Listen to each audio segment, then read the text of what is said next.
Hey, I'm Amanda from Trifecta Fitness. We're proud to be Clarksville's new Get Fit headquarters. Trifecta Fitness is a state-of-the-art spin and strength training studio. Our spin studio is truly one of a kind in this area, complete with 20 state-of-the-art live fitness bikes and an incredible sound system. Our strength training is done in small groups of 6 or fewer, and all of our strength and spin classes are scalable for every level of experience. Come see us in the heart of Clarksville, just behind MAPCO at the corner of Old Trenton Road and Wilma Rudolph Boulevard. Call us for more info at 931-542-6265 or download our Trifecta Fitness app for a full list of upcoming classes.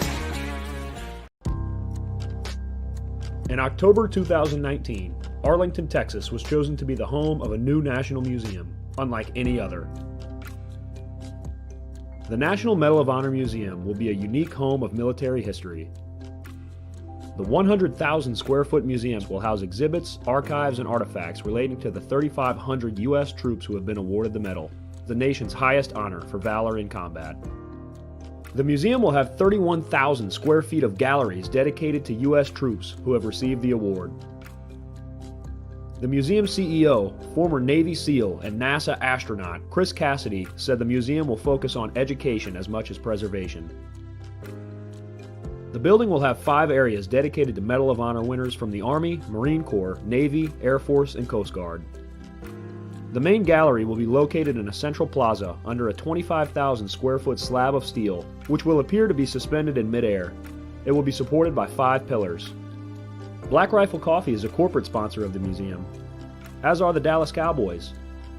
The museum's board also includes over a dozen major corporations and 6 Medal of Honor recipients, including David Bellavia, Patrick Brady, and Britt Slabinski.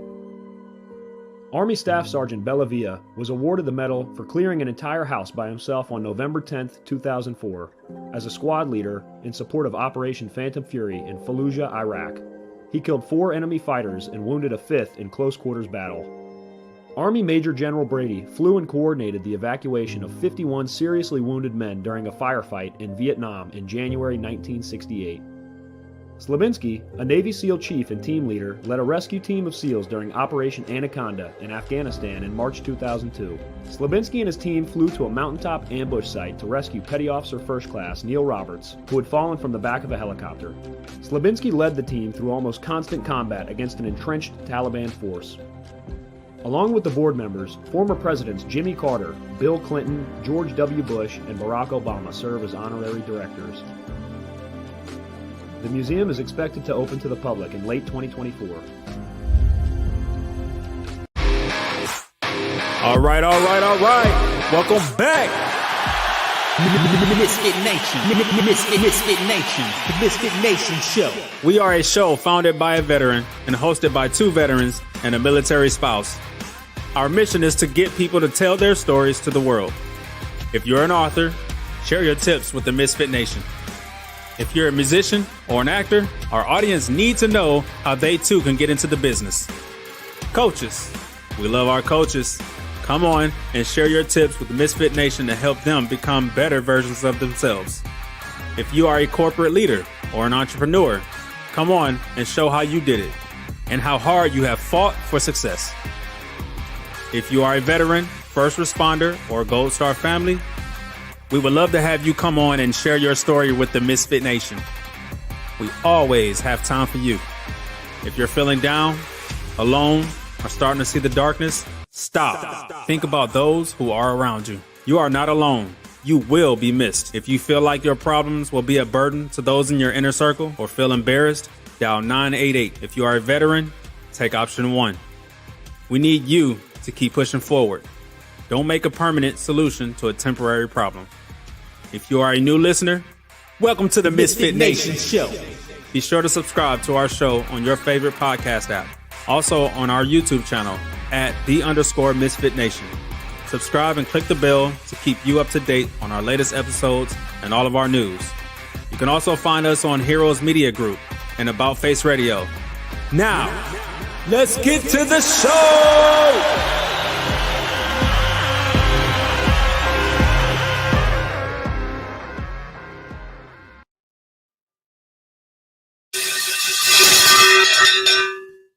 All right. Welcome back to our Thursday after dinner show. We have a good guest tonight, an up-and-comer.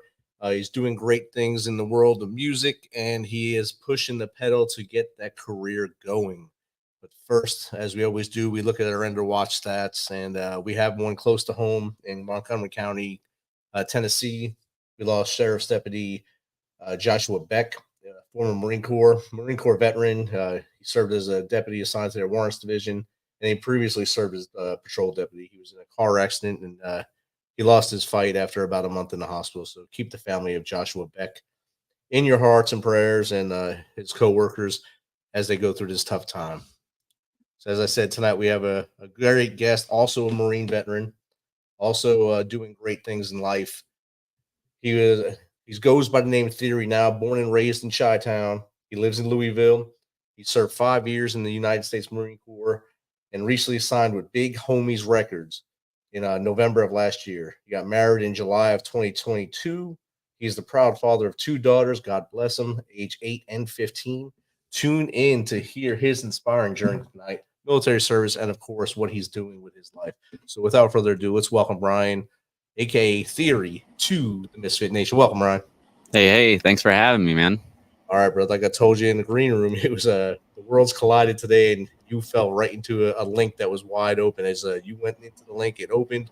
That's perfect timing, and I'm grateful that it's you that got in here, and I can hear more of your story. Willis he has pumped you up so many times to me. Like, you couldn't get you on, and this is perfect. So yeah, I'm glad it could work out too, man. And like I said, I saw that opening, and I was like, I'm in there. So definitely. I mean, I just gave basically a 2-sentence thing about you. I know you got more of a history than what I said. Tell us a little more about you from as far back as you want to go to how we got here. Yeah, absolutely. So like you said, born and raised in Chicago, in the city, not the suburbs around it. A lot of people make that misconception, but I am from the city. I joined the Marine Corps at 22. I had never left home before that. So 2010, I enlisted. Was in from 2010 to 2015. I met my wife, my now wife, in 2013. We got together. A year and a half later, our daughter Sadie was born, and that was a big influential decision or influence on my decision to EAS. Just on the off chance that something might happen to me. I didn't want to have my daughter grow up fatherless or, with something wrong with me. So I was like, what, I'm just going to go ahead and cut my losses here. I do miss it, but, I felt like I needed to do what I needed to do. Family has always been number one on my list. So after I got out in 2015, we ended up staying in Jacksonville. I moved back home to Chicago for a little bit with my wife. Didn't end up really working out. So we moved back to Jacksonville. And in September of 2018, Hurricane Florence hit the Carolinas pretty hard. And we evacuated because Jacksonville, we were only like 10 miles from the coast. So we were under a mandatory evacuation in all of Onslow County. So I was like, yeah, we're not staying. So we left and came to Louisville, Kentucky to wait out the storm. But the place we were renting just got all jacked up. We had nowhere to go back to. So we just decided to start fresh and stay here. And we've been here since. I started doing music in February of 2019. It was a coping mechanism. I was hospitalized actually for a really bad panic attack because after the hurricane hit, we were staying in hotels and a Red Cross shelter, and my car got repossessed because I couldn't keep up with the payments, and it was just a really stressful situation. So I've been hospitalized due to a bad panic attack, and the doctor was like, look, you need to find a way to manage this stress. Otherwise, it's going to hurt you. It can physically hurt you. So I was like, all right. So started writing music, and I've always been a hip hop head. So, I just kind of fell into place, and I was told, you're really good, man. You should probably try to pursue this. And 5 years later, now I'm here.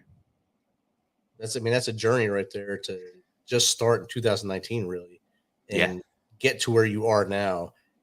Prior to that, like in grade school or anything, I'm sure, did you learn any musical instruments, any kind of writing music or anything like that in your early days, or you just picked it up that easy? Well, actually, during like grade school, I didn't learn any instruments. I had picked up guitar. A mutual friend of mine, not a mutual friend, but a friend. His name's Patrick. One of my best friends, even to this day. He's like a brother to me, but he taught me how to play a certain song on guitar. I don't know if you ever heard of Alkaline Trio, the band. Yeah. Yeah, but the song Radio was the first song I learned how to play on guitar. And Wow. ever since then, I loved it. And I just kind of taught myself. And then I played drums for a while.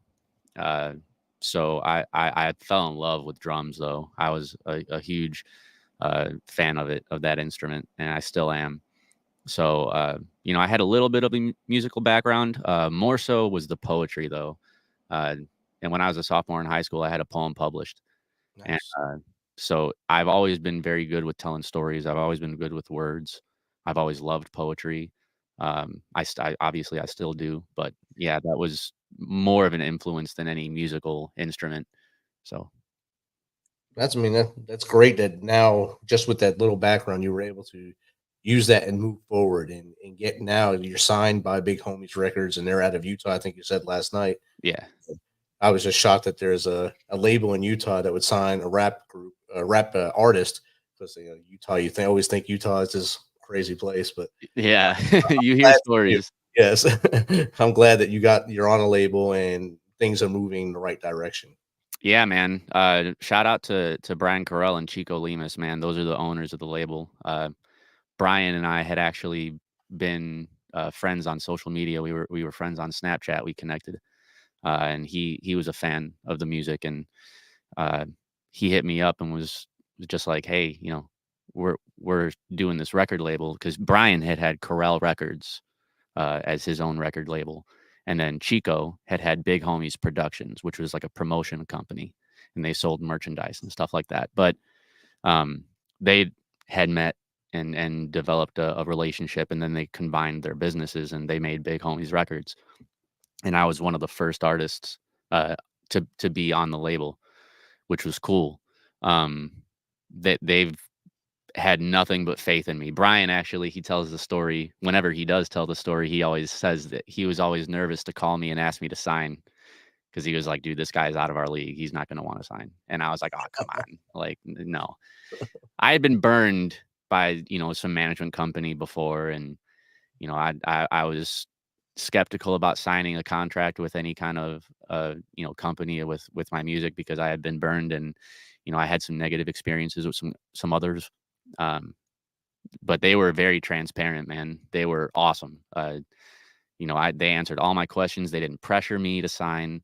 They let my lawyer look at everything before I signed anything. It was just a really awesome opportunity. And I was big on the fact that they are very, very tight knit. So it's like a family oriented group. And that was very, very important to me. So they've been awesome. So shout out to Big Homiez Records. That is awesome. And one of your boys is in the chat, Donnie Reeker. Yeah, Donnie Reeker. Yeah. What's up, Donnie? That's the homie. He represents the music too all the time, man. So actually it's funny. I started my own LLC called From the Bottom. I started it in 2019 for my music. Because as an independent artist, I just wanted to look more professional. Right. So I was like, I had no idea what I was doing. And to be completely honest with you, part of me still doesn't. I have a little bit more of an understanding now, but like there's so much that goes into business with music. So it's like, I'm still kind of new to it. But I started this LLC, and I got it tattooed on me. And my roommate got the same tattoo because he was part of the collective for From the Bottom. And so he got the same tattoo. And Donnie, he's not even part of it. He doesn't do music at all, but he got the tattoo just to show support. So shout out to Donnie. Yeah, that's the homie. Donnie. That's teamwork right there. Teamwork makes the dream work. Right? Yeah, man. He believes in it too. Awesome. Last night you referenced your proud dad moment of your daughter wearing a Tupac shirt and then you asking her about it. So obviously before shirt prior. Yeah. Tupac obviously has to be some sort of influence for you. If you had to rate your top 5 of all time rappers, who would they be? Ooh, that's always such a difficult question, because it's so kind of questions. Yeah, well, I'm fine with it, but no, I mean it's always so subjective, man. Like that there's always different people are going to have different top 5s, top 3s, so on and so forth. My personal, for who I have like on repeat all the time, I'm a gigantic Logic fan. Okay. He was a huge influence for me. It still is. Um, I'm very excited for his new project. So Logic, and this is in no specific order, Okay. but Logic, Eminem, obviously he's the GOAT. I don't care what anybody says. Amen. You know, the skill speaks for itself. I love J. Cole. Okay. I'm a huge, huge fan of J. Cole. Kendrick Lamar Yep. is another one. Lyrical genius. And I just love the message in his music. And then I would say, as far as throwing it to old school, Rakim. Rakim, yeah. Yeah, Rakim. He kind of changed the trajectory of hip hop in his own specific way, and he brought a lot of new styles and flows, which was something that the world hadn't heard before, and he's just unbelievable. So He did come at a time in hip hop history when the pivot mark was there. So you For had sure. old school, the founding fathers were there. You had Reverend Run, DMC, LL. Yeah. LL was still booming. LL. Yeah, LL Cool J is dope too, man. Now, I've even heard some of his new stuff that he's been kind of dropping on his Instagram. Yes, Fire. He still got it. Yeah, absolutely. I don't He's care. a genius What too. people say, he still has it, and he's been doing it for since the beginning. Yeah, He's still buff as hell too. So God bless him. And yeah, man. doing great things for the culture and for the music industry as a whole. Definitely. And I think when Rakim came out, it was at that pivot point between that generation and the next generation, not the new generation, the next generation. Yeah, And he was able to do that pivot point and be that pivot point to propel into this next generation. for sure. And I've always been a huge fan of manipulating words and phrases and coming up with clever rhyme schemes and bars. The lyricism is something that I look for most.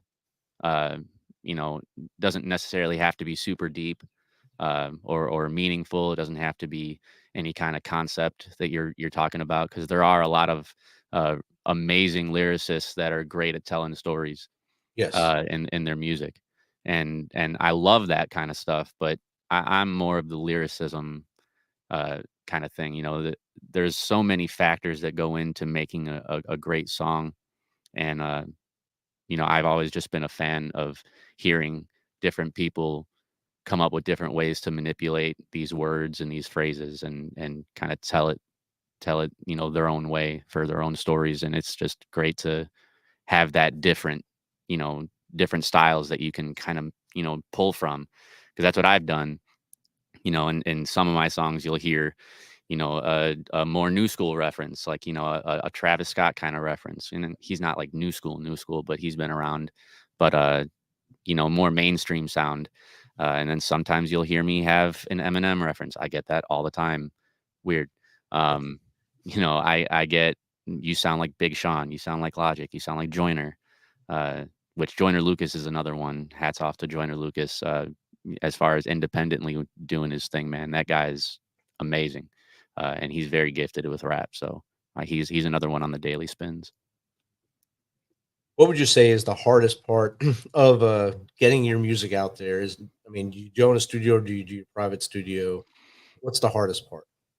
I'm actually in my studio now. So the new place that we moved into back in March of this year, so just about 4 months ago, 5 months ago, but we have this real big backyard. It's like privacy fenced in, which is real nice. We never had that before, and it came with a shed. And luckily, the shed had already had the bones.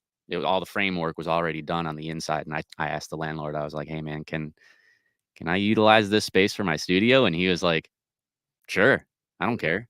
So I was like, "Cool." So we put like soundproofing insulation and moving blankets over the soundproofing. It's like a dead room in here. I love it. So it's my own personal little space. It's detached from the house. I could blare the music. Don't have to hear anybody complaining, which is nice. But I'll come in here, and a lot of the times I just put instrumentals on, on my phone, and I'll write something, from my phone, or, if I don't have my phone around me, I'll still use a pen and pad every so often, and just jot down ideas, bars. But I don't usually come out to the studio to actually work on something unless I have something done, or at least a verse to something, or a hook to something, chorus, whatever you call it. And I'll record then. every so often I might get like a real creative bug in me. And one of my more recent singles, Falling from Grace, was made that way. I actually produced the beat myself, and I made the beat with the intention to sell it, and ended up writing, I'm like, let me write a hook for this. So I wrote a hook, and then I'm like, I really like that hook. Let me write a verse for this. And I'm like, all right, let me just keep this song. I'm not going to sell it. So that was done in like 4 hours. So I absolutely love getting those creative itches. I kind of feed on that, but at the same time, it doesn't happen like that all the time. But most of my creative process is I'll have headphones in, my AirPods, and I'll just sit there and write for hours and hours and hours, and come out to the studio when I'm ready to record something and lay it down. That's outstanding. I mean, you have a process. Yeah.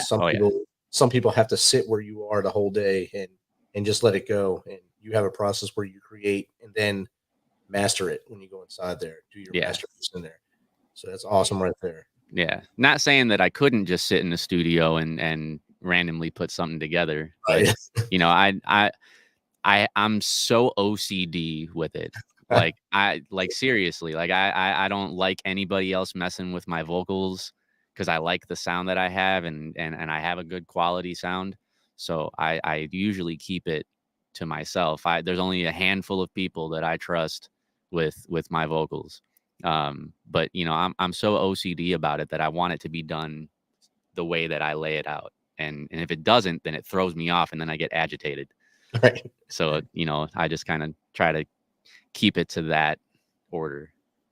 I mean, you have a total process, and that's what's going to keep you grounded and keep you pushing in the right direction.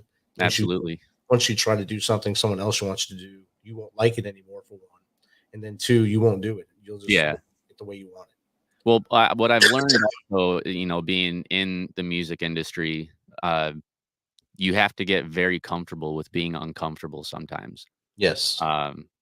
So, and I mean, I'm sure that can, work in multiple different things that people do. But for my experience with music, I've had to get out of my comfort zone quite a bit, and it's uncomfortable at first, but it's sometimes it's what needs to be done. And that's not to say that something great still couldn't come out of that uncomfortable situation, because sometimes that's when you make the best music. Right.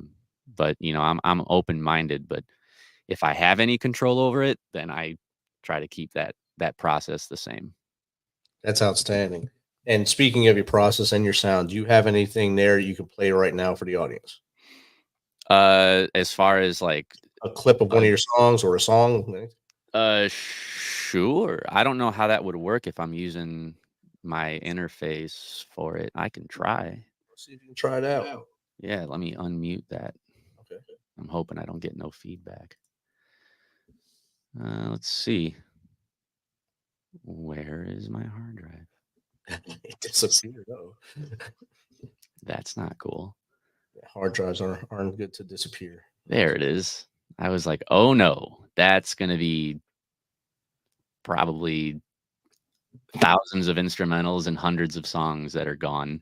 I would have been ungodly upset right now. But no, it's good. We're good. So something like let's give them some unreleased. Let's see if this will work. So there's a song. I'm not going to say too much about it, but there's a song called Capone, who, if you know anything about Al Capone, he's a famous Chicago gangster from the 1920s. Yes. And I have a song called Capone, and the person who made the beat, shout out to Binks, he made this beat for me, and it's a pretty fucking awesome song. Sorry, I don't know if you can cuss on this, but you already did. It's okay. Okay, cool. I try not to, but I cuss like a sailor, so I apologize in advance. Let's see if this works. All right. Can you hear that? Okay.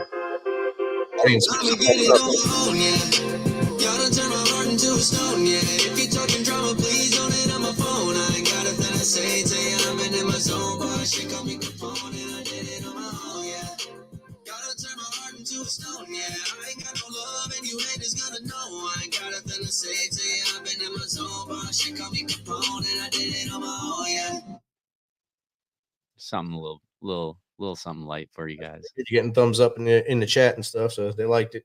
Hey, sweet. Hey, Colin, one of our resident metalheads, and our Tuesday crew member, Lacey is his name on the show there. He gave you 2 thumbs up, so that's good. Sweet. Thank you guys. I appreciate that. Yeah, I try to incorporate a lot of different things. And when I first started, it was a lot of just rapidy rap, lyrical, spiritual, miracles kind of stuff. And but I had good content. Like I told my story, and a lot of people related to it, so it was great. But my second album, No Comfort Zone, that's when I met Ryan Watts, and shout out to Ryan Watts, man. He's one of my best friends, lives here in Louisville. But he is really the one who broke me out of my shell and helped mold me into the artist that I am today, and gave me a lot of building blocks. Taught me how to record myself, how to mix my music.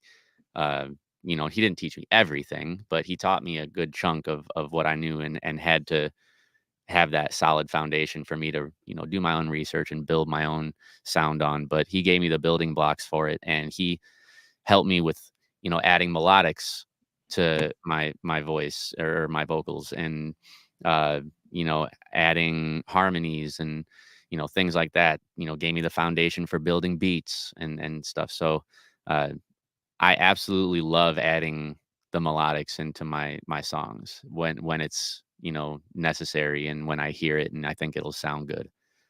Just kind of harmonizing behind it, doing a little singing. It's fun, it's challenging, and it kind of keeps me on my toes. So that was a little snippet of something that I was singing on. That was pretty good. Like I said, the chat there, it's a great beat, thumbs up. Yeah, thank you guys. Donnie asked you to play his favorite, and he said please. So. There's a couple that I think he might be talking about. Are you talking about Sinatra? See if he answers them. Sinatra is a older one. It was on my Look at Me Now album. And funny story about that song, it almost didn't make the cut for the album. I didn't want to put it on there. You said yes, sir. Yes, sir. All right, let me find it. So I'm a huge Frank Sinatra fan. I grew up around Frank Sinatra, and my mom played him, Dean Martin, all the time. This will make you feel good. My grandmother actually grew up with him. No way. Yes. Dude, that's so cool. I love Frank Sinatra, man. That's another musician that I introduced to my kids. Nice. But yeah, they didn't really know who he was until I showed them. But yeah, so I heard this beat, and it's got that very jazzy kind of, the brass instrument in it, and I loved it. And so I was like, it kind of gives me like a Frank Sinatra vibe. So I called the song Sinatra, and I like the song. Like, don't get me wrong, I don't think it sounds like garbage or anything, obviously, but I didn't think it fit with the Look at Me Now album. It came out in 2021, and my wife, she was like, no, you got to put it on there. You got to put it on there. It's such a good song. And I'm like, I just don't see how it's going to work, but okay, fine. I did it. And it's like one of the top played songs on the album. So wow. Blew my mind. I was like, really? Like, of all the other songs that I have on here, like, you guys are saying that one, and I'm not upset about it. You like what you like, but yeah, Karen Frank, that's Donnie's mom. She says it's her favorite. All right, let me I'll give you guys a little snippet of that one.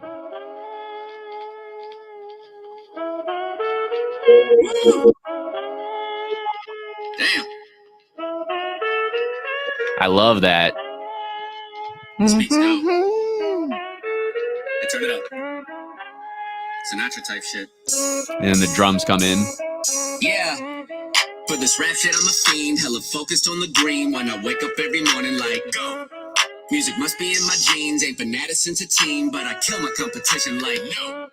Keep a banger in my jeans. I ain't talking about a pistol, but my bitch know what I mean. Like, oh. So fresh and so clean. I'm an outcast. Angel when I pull up on the scene like, whoa. Steady grinding on a daily, From the bottom, we've been making waves. Trying to get us paid. Dripping red, probably Probably should have joined the Navy, huh? Yeah, been the realest in the game. Tired of all these motherfuckers trying to tell me that Donnie. I'm like Slim Shady. Nah, no, I'm just trying to do my thing, be myself, no one else. Fuck the haters, I'm a goat like Tom Brady, yeah. You don't want the smoke, trust me when I tell you I'm a boss. All right. Nice. There's a snippet of Sinatra if you guys like that one. Oh, Yeah, Sinatra, the bass in that song is intense. I know Donnie's got a crazy sound system in his SUV, and he always plays that, and yeah, it's ridiculous. But the overall, just the way that instrumental was put together, man. When I bought it, I was like, dude, I'm in love with this. So, just the sound of it with the brass instrument, and then it was just a very simple drum beat. But the 808s and the bass were so heavy, and I was like, oh my God, I love this. So I just threw something together for it and decided to put it on that album, and I'm glad I did. Especially when it's one of the top played ones off the album, unbeknownst to you at the time, it would happen. So yeah. But like I said, people like what they like. Music is so subjective, and that's what I think is such a beautiful thing about being a musician. It can also be stressful because you can never really make everybody happy. Right. Any artist will tell you that. And it's kind of the whole message that I had for Falling from Grace, which was like, you try so hard to appease the masses and to make something that everybody's going to like. But then you have those people that are like, well, this is garbage. And it's like, bro, seriously? Like, why even say anything at all? Like, you don't have to, you still listen to it. So thanks, number one. But it's just, it's so hard to not feel defeated when you're an artist and that kind of thing happens to you. Like, you're going to have to develop some thick skin to be in the music industry. If you're really trying to make something out of it, like a career or anything, you're going to have to get a very thick set of skin for some backlash that you'll get. So, and a lot of that backlash, like you said earlier in the sentence, was it's subjective to that person that you're talking to or you're playing. Yeah. They may not like your whole vibe at all, and they'll just go at you. Yeah. You see with artists down in Nashville all the time, they call it a 10-year town for a reason. It takes them 10 years, usually from the time they get there to the time they get noticed or they burn out and leave. Yeah. So it's a hard knock life, and you have to be able to take all them punches and keep pushing forward. Yeah. Yeah. I know quite a few people who did music, and they were so passionate about it, man. And they just stopped because they got tired of, the hatred that they would get all the time. And I try to always remember the whole, it's subjective thing, what somebody says negatively about your music or one specific song doesn't mean that that's how the whole world feels. This might be somebody's favorite song. Like I thought about Sinatra, right? It might be, not so great sounding to me. And there's a handful of other people, but to a lot of others, they were like, dude, this is great. So it's like, but for my song for Falling from Grace, it was like, it was discussing that point of view, where you feel like you try so hard to make things that are popping right now. Like you try to get a new sound and you try and make music that's sounding like today, which is something that I don't always really like. But in order to kind of, be noticed, you feel like sometimes you have to be joining that kind of the whole scene. So in that sound, so it's like you're losing yourself in that process and trying to make everybody happy, trying to get more clicks and more likes and more comments and more followers. And it's like, man, you just feel like you're falling from grace, like, losing yourself to try and make everybody happy. And it just can't happen. Donnie just chimed in with this here. You're so dope. We should just cut you a check. Yeah, that's a lyric. It's a lyric from one of my songs. Look at me now. There you see. He's #1 fan right there. I like it. Yeah, man. Donnie's the homie, man. That's outstanding. You started in the Marine Corps. You did 5 years in the Corps. Were you, when you were in the Corps, were you surrounding yourself with the right people in the musical world? Where you used that in the military as a whole? It's so diverse. You listen to everything. So you're like you were at the air station there, I'm sure you had every type of music possible, either in the hangar or right off post. So Yeah. did you find yourself gravitating towards one or the other, or just going with everybody? I mean, really, I listen to everything, even a little country. I don't like country music, and it's got nothing bad against country music or country artists. It's just not something that I enjoy listening to. Like, you're not going to hear me bumping, Luke Bryan and Darius Rucker in my car when I'm driving. I'm not going to be doing that. But that's not to say that these people aren't talented. But I mean, I had a lot of heavy metal and rock music. And I, to this day, even now, I still consider myself a metalhead. I'm actually going to Louder Than Life this year. Nice. So I love heavy rock music, man. I'll listen to like Lamb of God. I'll listen to Chelsea Grin. I'll listen to, some oldies like AC/DC, Led Zeppelin. I'll listen to a little bit of everything, man. So I had that when I was in the Marines, but a big chunk of it was rock music. It was rock, man. Yeah. I know everyone tries to get the uplifting beats, the motivational beats, the adrenaline pumping beats, wherever you go. Yeah. And to get things done, you have to have all that stuff going. So Yeah. just seeing how it was for you guys. And Jake is happy that you went to metal here instead of just staying rap or country, because he's a metalhead. So yeah, I love it, man. I think it takes a unbelievable amount of talent to be able to play some of the things that you hear in metal music. Like, especially, like I said, I fell in love with drums, so I pay attention to drums a lot when I listen to rock music. And like, some of the stuff that some of these guys do is ridiculous. Like, I don't know, are you even human type thing?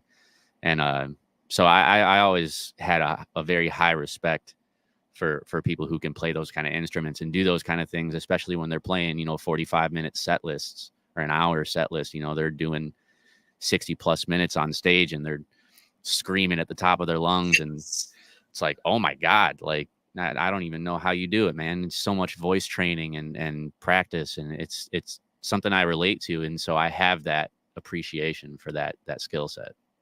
So Cagney in the chat said rock and rap do mix in 1980s. Walk This Way, Run DMC, For sure. and he said it doesn't get any better. And that was a great collaboration.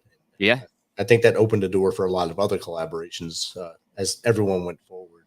for sure. Yeah, I mean, you have that Linkin Park and Jay-Z. Oh yeah, it's great. That album, yeah, it was awesome. And I'm a huge Jay-Z fan too. So it's like, his music was something I listened to all the time growing up. Blueprint was probably one of my favorite albums next to Reasonable Doubt, which I don't think that I can really top Reasonable Doubt for Jay-Z. But the whole Linkin Park and Jay-Z, and then you'll hear Tech Nine. I'm a huge Tech Nine fan. You'll hear him on some crazy rock music also. He's an independent artist. He has his own independent record label. And granted that Strange Music is a very large record label now. He helped find or discover that label. So it's like he's built all this stuff on his own. So he could do whatever he wants. So I heard him on the song from Falling in Reverse, Ronald. Yeah. If you did not heard that song, it's incredible.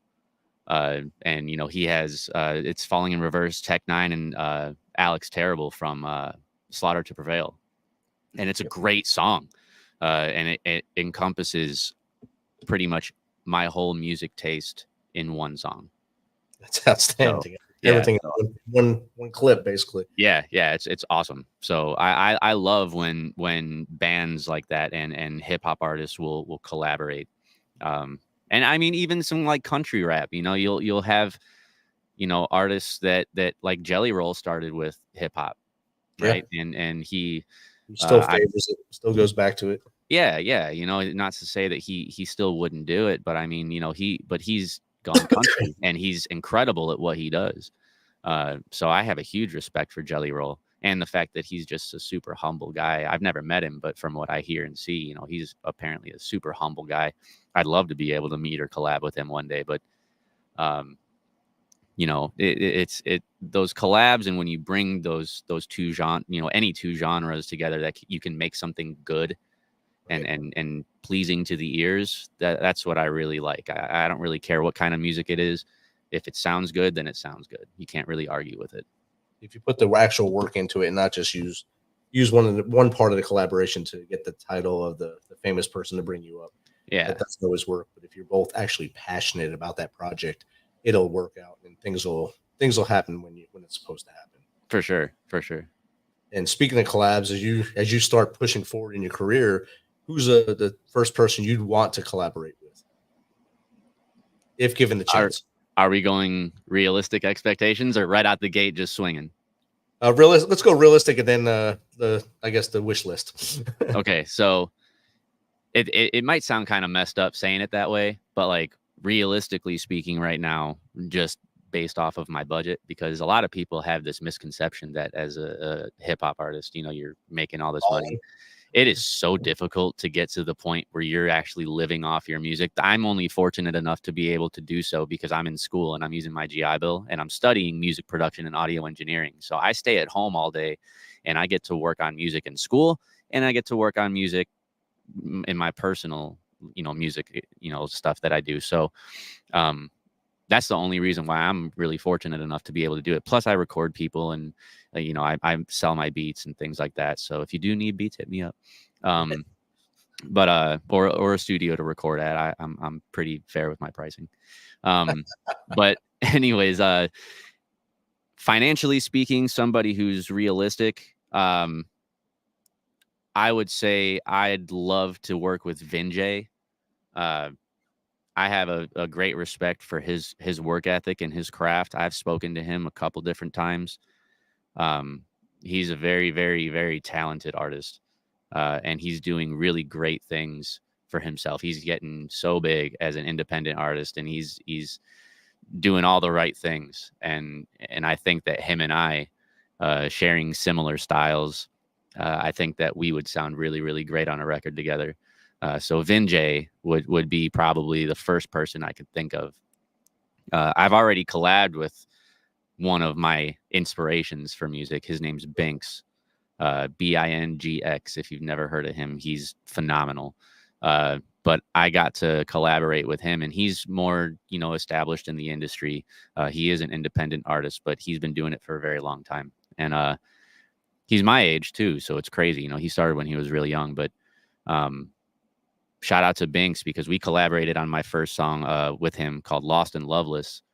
And it was a beat that I made and I had asked him to be a part of it, let him know how big of a fan I was because I had been listening to him for years before this. And I told my buddy Ryan Watts, who again, he was the one who showed me his music. And I was like, dude, I'm going to have a song with this guy one day. And then 4 years later, I have a song with him, which was kind of a full circle moment for me. But yeah, I got the chance to work with Binks. We may or may not have another song coming in the future. Who knows? Yeah. I think I winked with the wrong eye too. Like put my head this way. But yeah, whatever. But yeah, we may or may not have something else coming. But Vinjay and Binks, they have a good relationship too. They have a whole like collab album out, and they're good friends, and that's why I say Vinjay would be probably first on my people that I haven't worked with yet. Now, if we're talking like big names, like people who I would like dream to collab with, anybody in my top 5. Definitely. Logic would be my top. I already actually won a contest on I subscribed to Logic's Discord. And the funny thing about that is he was going and doing, oh, my daughter's about to walk in here. I'm live on a podcast. I know. I just wanted to tell you something. What? So, little girl, come on. What? There's a big tree branch in the backyard. Okay, Oh, I'll clean it up later. Huge. It's huge. I will clean it up later. It's huge. You can't even pick it up. I will pick it up later. I love you so much. Bye-bye. Close the door. Go now. Bye, guys. Sorry. But that's my daughter Sadie. So but yeah, I subscribe to Logic's Discord, and the funny thing about it is I I've been such a huge fan of his since he really first came out, and I've always wanted to work with him. And he gets into his Discord and ends up, there's my wife. He gets into his Discord and actually ends up going live and listening to fan submissions for music. And I was like, I'm going to try and do it. So I actually did a remix on one of his songs called Beggin'. And it's got like a very old, like, I think it was a sample from like a song that came out in like the 50s, but it's so good. So I took his beat and I remixed it. I wrote, recorded, mixed and mastered and did all that stuff. And I put it out on YouTube. So I sent the YouTube link, but everybody was just flooding comments like, listen to my stuff, Logic, listen to my stuff. So I was like, I'm going to get, flooded out. He's not going to see this. So I tried to do it like 2 or 3 more times. My comment kept getting flooded. So finally I'm like, you know what? I've been on this live for like 30 minutes. I'm just going to try it one more time. And if he sees it, cool. If not, I'm just going to get off of this live. So as soon as I hit send for that last time, he's like, let's look at the most recent ones. And so he scrolls to the bottom and my song is right there on his screen. He was sharing his screen. Nice. And I was like, and I had my roommate, Joey Berserk. He's another buddy. He's very, very good friend. He's like a brother to me, but he's my roommate. And he's also a fellow artist. He signed to Big Homiez Recordz also. I brought him with me. Very talented. If you don't know who Berserk is, go check him out. But he was sitting next to me when all this is going on. So I was like, dude, what if he plays it? What if he plays it? And Logic was like, is this my song? And he's like, it better be good. I'm going to play this. You better snap on this. And he loved it. So my heart was racing. My idol is listening to my song right now. And he absolutely loved it. And he ended up choosing it like 40 minutes later after hearing a whole bunch of other people's songs. He ended up choosing it to win the contest. And I didn't even know it was a contest, but I got a signed CD. Nice. I don't know if you can see, it says like to Ryan Logic. Yeah. College Park, which was his first independent album that he came out with after he fulfilled his contract with Def Jam. Wow. So yeah, that was a huge moment for me. So he would be number one for me to work with, man. Eminem, obviously, I would probably cry. He changed hip hop for me so much, and for the world too. But speaking from a personal experience, he got me so into it, man. It was just incredible what he was doing. J. Cole, I'd be a little intimidated because he does really good features. He's a very talented individual that I look up to. Kendrick would just be, I think he would be really cool to work with. Joyner Lucas, again, all these guys, I'd love to be able to do it. That's awesome. And as you get bigger, people start reaching out to you. It won't just be them. Others will reach out to you to do a collab. And you hear artists say all the time, I'm not going to go chasing them, but if they come to me, I'm not going to say no. So, yeah. And I think that's something, being humble and knowing what your worth is the best part right there. So when they come to you, you have worth and you're in there. For sure. Yeah. And I have a really bad time trying to do that, like know my worth, because a lot of times, like some of my friends will tell me all the time, man, like you got to charge more for this, man. You have a great sound. You have this, you have that. And you shouldn't be charging this amount of money for this. You should be a little bit more, man. You need to know your worth. And I'm just like, I don't know, man. I do it because I love to do it. Like, right. Yeah, of course I want to make a living doing music. I'm going to have to eventually get to a point where I want to make good money off of it.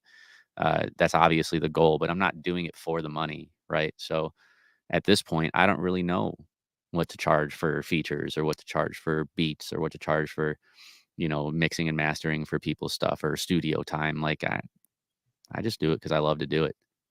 Because you're passionate about it. But once you understand your worth, and then you can do that scale, especially with the LLC portion. Yeah, it'll really help you out, and it'll help you grow both sides of your business. So that'd be outstanding. Yeah, that's the goal. So when's your next album going to drop? Album. I just dropped one, Carpe Diem.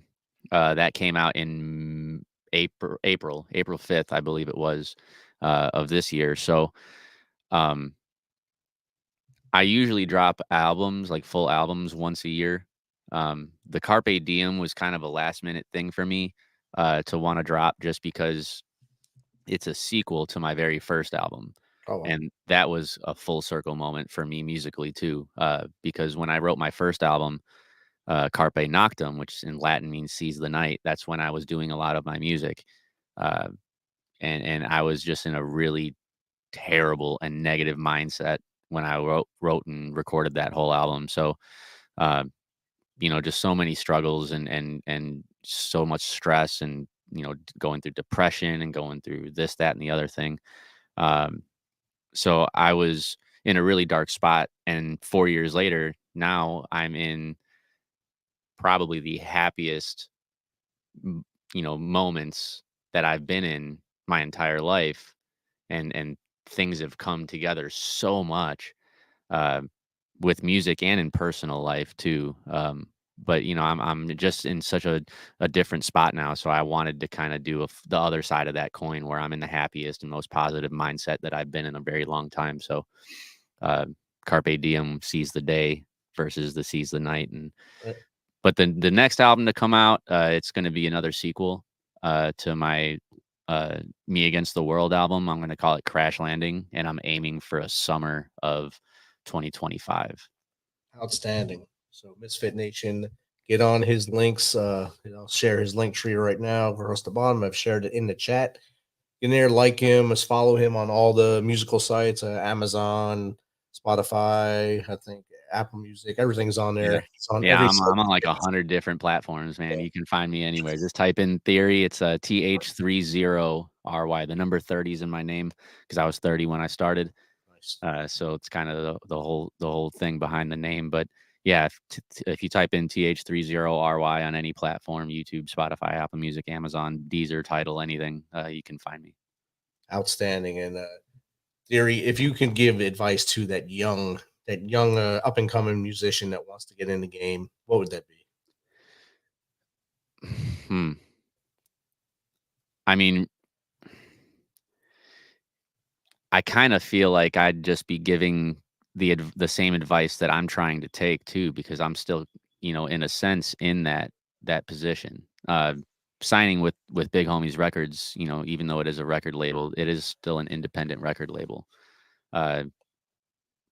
So I'm far from making it where I want to be. It will happen, but it's going to take a lot more work. But be consistent, is what I would say. Tune out all the negativity, and just be consistent with what drives you and your passion.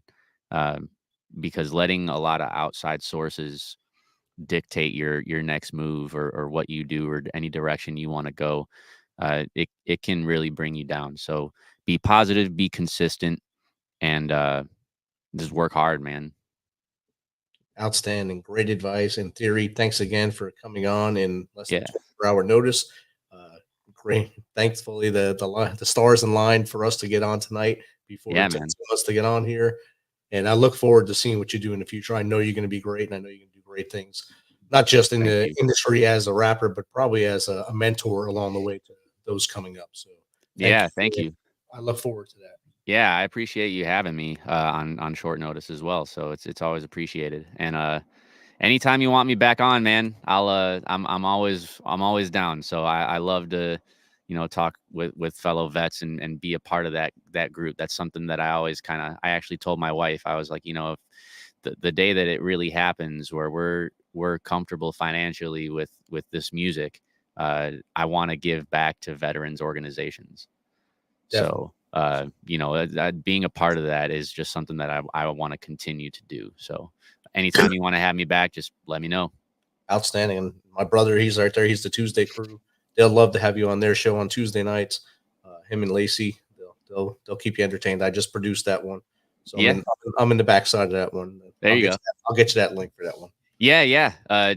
Reach out if you want to give him my email, and whenever he's ready and wanting to reach out, I'll plan something with him, and I'd be happy to. Awesome. Thanks again, brother. Yeah, thank you for having me, man. Y'all have a good one. Go take care of that tree. Have a good night. Oh, yeah. Thanks. Don't remind me.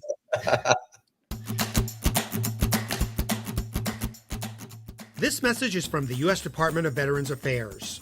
Did you serve in the military? If so, you can obtain a free lifetime pass to more than 2,000 federal recreation sites. These sites are located across more than 400 million acres of public lands, including national parks, wildlife refuges, and forests. The lands host activities to fit any lifestyle: hiking, biking, fishing, camping, and much more. Gold Star families are also eligible for these free lifetime passes. Plus, they cover entrance fees for a driver and all passengers in a car, or up to 3 additional adults at sites that charge per person. Obtaining one is easy. Just go to the National Park Service website, nps.gov, or the National Park Service app.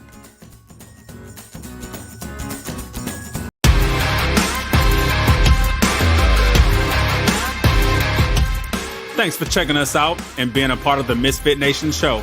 Don't forget to visit our website at themisfitnation.com. That's themisfitnation.com. Check out all our past episodes and get some of the great Misfit Nation gear for you and your family. As always, be humble, stay hungry, and keep hustling, because we are Misfit Nation. Misfit Nation.